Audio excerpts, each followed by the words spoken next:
Gross domestic product, GDP क्या होता है? ये ग्रॉस का मतलब होता है टोटल, टोटल प्रोडक्शन है, इसमें से अपन ने कोई एक्सपेंसेस नहीं हटाए, कोई डेप्रिसिएशन नहीं हटाई, कुछ नहीं हटाया।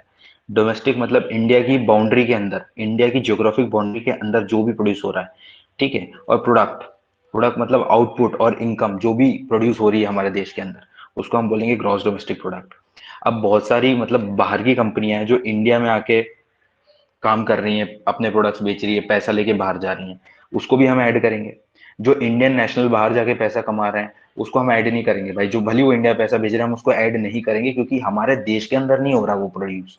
जो भी इंडिया के अंदर हो रहा है, बाउंड्री के अंदर इंडिया की, वो हमारे जीडीपी में ऐड होगा, ठीक है। अब एक चीज होती है जिसको अपन बोलते हैं net factor income from abroad, ठीक है। अब ये क्या है? जो बाहर की कंपनियां इंडिया में आई है, जो प्रोडक्शन कर रही हैं, वो उनका जो भी प्रोडक्शन हो रहा है, जो भी वो पैसा कमा के बाहर लेके जा रही है वो, प्लस जो इंडियन नेशनल है जो बाहर जाके जॉब कर रहे हैं, जैसे रतन टाटा की कंपनी है लैंड रोवर, वो लंदन वंदन में है, ठीक है। दूसरी और इंडियन मतलब सऊदी अरेबिया में जाते हैं बहुत सारे वर्कर्स, ठीक है, वो इंडिया में पैसा लेके आ रहे हैं। तो हम क्या करेंगे, जो इसको फैक्टर करेंगे, मतलब जो बाहर के लोग जो पैसा लेके जा रहे हैं इंडिया से, और जो इंडिया के लोग बाहर से लेके आ रहे हैं, उनको जब माइनस कर देंगे, तो हमारा क्या हो जाएगा, जो जो इनकम बचेगी, तो वो हो जाएगी gross national income, gross national product.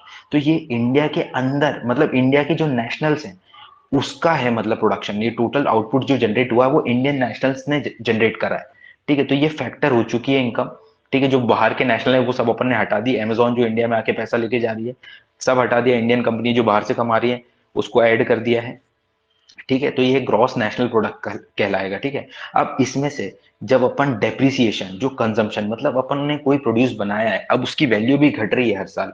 जैसे एक कार खरीदी है, आज वो 7 लाख की खरीदी है, हर साल उसकी 30,000 वैल्यू घट रही है, एक टाइम पे जाके खत्म हो जाएगी वो, तो उसको डेप्रिसिएशन बोल रहे हैं, कंजम्पशन। तो अब जब अपन डेप्रिसिएशन हटाएंगे, तो ये जो ग्रॉस कॉन्सेप्ट है, अभी ग्रॉस है, सब कुछ एडेड है इसमें, तो ये क्या हो जाएगा, नेट कॉन्सेप्ट हो जाएगा, ये हो जाएगा नेट नेशनल प्रोडक्ट, ठीक है। अभी नेट नेशनल प्रोडक्ट क्या होता है? ये नेट नेशनल प्रोडक्ट ही हमारे देश की नेशनल इनकम होती है, ठीक है। Net national product at factor cost at constant prices. अभी फैक्टर कॉस्ट कांस्टेंट प्राइसेस क्या होता है वो अभी मैं बताता हूँ। तो फैक्टर कॉस्ट क्या होती है? तो कॉस्ट फैक्टर्स ऑफ प्रोडक्शन तो पता ही होगा भाई, land, labour, capital, entrepreneur, organiser. तो ये हैं हमारे फैक्टर्स ऑफ प्रोडक्शन। कुछ भी प्रोड्यूस करने के लिए ये 4 चीजें तो बेसिक रिक्वायरमेंट है, ये फैक्टर ऑफ प्रोडक्शन है, ठीक है। अब इनकी जो कॉस्ट हो रही है, मतलब लैंड की कॉस्ट क्या है, रेंट है, ठीक है, लैंड की कॉस्ट रेंट है, ठीक है। लेबर की कॉस्ट है वेजेस, एंटरप्रेन्योर लेगा प्रॉफिट। तो ये सारी जो cost of factors of production है, वो उनके लिए तो इनकम है, हम उसको कॉस्ट बोल रहे हैं, लेकिन जो वेज अपन लेबर को दे रहे हैं वो उसके लिए इनकम भी तो है। जो लैंड का रेंट है वो लैंड के लिए तो इनकम है। जो प्रॉफिट एंटरप्रेन्योर कमा रहा है उसकी तो वो इनकम है, प्रॉफिट। तो इसको अपन income of factors of production भी बोल सकते हैं। तो जीडीपी जब अपन फैक्टर्स ऑफ प्रोडक्शन कॉस्ट, जो अपन जो फैक्टर्स ऑफ प्रोडक्शन की कॉस्ट है उसको अगर अपन अकाउंट कर रहे हैं, उसको देख रहे हैं, तो उसको जीडीपी एट फैक्टर कॉस्ट बोलेंगे, ठीक है। फिर जीडीपी एट मार्केट प्राइस होता है। अब ये है, एक पेन है, ठीक है। अब एक पेन कितने का है? 5 रुपए का है, जब अपन ने जीडीपी एट फैक्टर कॉस्ट पे देखा, ठीक है। अब ये 5 रुपए, उसकी उसमें सब लोगों ने उनने प्रॉफिट काट लिया, जो भी कंपनी ने बनाया सब हो गया, उसकी इतनी लागत है 5 रुपए। अब मार्केट में 5 रुपए का नहीं बिकता, मार्केट में बिकता है 7 रुपए का। 7 रुपए का कैसे? सरकार इसमें 2 रुपए टैक्स लगा देती है, ठीक है। सरकार ने इस 5 रुपए में 2 रुपए टैक्स लगा दिया, 1 रुपए की सब्सिडी दे दी, कहने की बात है, 1 रुपए की सब्सिडी सब्सिडी दे दी। तो क्या होगा? तो इसकी कॉस्ट क्या हो गई, ठीक है, इसकी कॉस्ट हो गई 6 रुपए हो गई इसकी कॉस्ट, ठीक है। तो तो ये है इसकी कॉस्ट, ठीक है। तो इस तरीके से जब मार्केट प्राइसेस की अपन बात कर रहे हैं, ठीक है, तो मार्केट प्राइसेस पे क्या हो रहा है, मार्केट प्राइसेस में जो factor cost of factors of production है वो थोड़ी ना होती मार्केट में, तो उसमें टैक्सेस लग जाते हैं, जीएसटी भरना पड़ता है ना, ठीक है। सब्सिडी भी देती है सरकार, तो अपन उस हमेशा टैक्सेस ज्यादा ही होंगे सब्सिडी से, ठीक है। तो उसके बाद प्रोडक्ट मार्केट में आता है, ठीक है। तो 6 रुपए का है, 7 रुपए का है, लेकिन उसकी जो एक्चुअल कॉस्ट ऑफ प्रोडक्शन है वो 5 रुपए थी, जो देख लिया, ठीक है। अब क्या होता है, अब तो ये हो गया हमारा जीडीपी एट मार्केट प्राइसेस। अगर अपन इस प्राइसेस को ले रहे हैं जो मार्केट में प्रोडक्ट की है, उसको अगर अपन फैक्टर कर रहे हैं, उसको कैलकुलेट कर रहे हैं, उसको अज्यूम कर रहे हैं, तो वो जीडीपी एट मार्केट प्राइस बोलेंगे, ठीक है। लेकिन अब यहाँ पर दो जीडीपी और होते हैं, जिसको बोलते हैं नॉमिनल जीडीपी और रियल जीडीपी। अब नॉमिनल जीडीपी क्या होता है? नॉमिनल जीडीपी, नॉमिनल का मतलब होता है नाम का GDP. GDP at current market prices, current market prices मतलब अभी पेन की प्राइस 7 रुपए चल रही है भाई, ठीक है। तो अपन ने 7 रुपए डाल दी, ठीक है।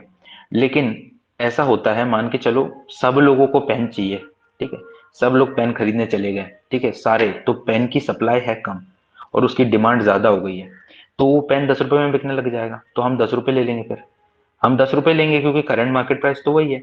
तो लेकिन एक्चुअल में ये वैलिड थोड़ी ना, ये मतलब नॉमिनल जीडीपी एक तरीके से फेक है, क्योंकि ये तो चीजों की जो प्राइस होती है वो इन्फ्लेशन के हिसाब से वेरी होती रहती है साल भर, ठीक है। अनियन फॉर एग्जांपल, अनियन की प्राइस आज 100 रुपए, कल 120 हो जाएगी, 80 हो जाएगी, तो अपन एक्चुअल प्रोडक्शन की प्राइसेस जो है उसको लेना चाहते हैं। तो रियल जीडीपी क्या होता है? रियल जीडीपी होता है GDP at constant market prices. अब कांस्टेंट मार्केट प्राइसेस में अपन क्या कर रहे हैं, इस जीडीपी में जो करंट मार्केट प्राइस थी इसमें से अपन इन्फ्लेशन हटा देंगे करंट प्राइसेस में से, तो वो कांस्टेंट प्राइसेस बन जाएगी। अब इन्फ्लेशन कैसे हटाते हैं?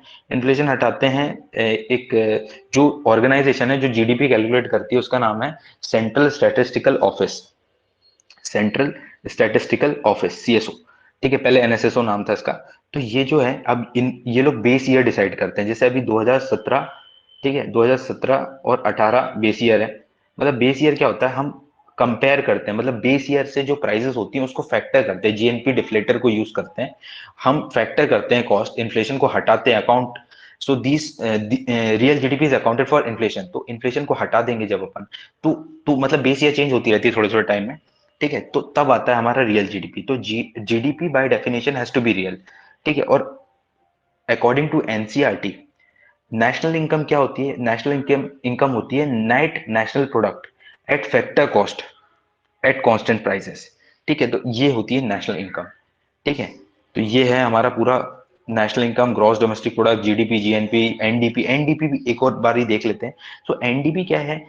सो एन आ गया, जी की जगह एन आ गया, ग्रॉस डोमेस्टिक प्रोडक्ट था, अपन नेट डोमेस्टिक प्रोडक्ट बोल रहे हैं। तो ग्रॉस कंसेप्ट नेट में कब बदलेगा? जब अपन उसमें से डेप्रिसिएशन हटा देंगे, ठीक है। अगर डेप्रिसिएशन हटा दी तो वो ग्रॉस कंसेप्ट नेट हो जाएगा। तो जैसे कि यहाँ लिख रखा है मैंने, तो ग्रॉस डोमेस्टिक प्रोडक्ट है, उसमें से अपन ने डेप्रिसिएशन हटाई तो हो गया एनडीपी। अगर gross domestic product gross national product होता, पहले अगर अपन ने उसमें नेट फैक्टर इनकम हटा दी होती और अपन डेप्रिसिएशन हटाते तो वो नेट नेट नेशनल प्रोडक्ट हो जाता।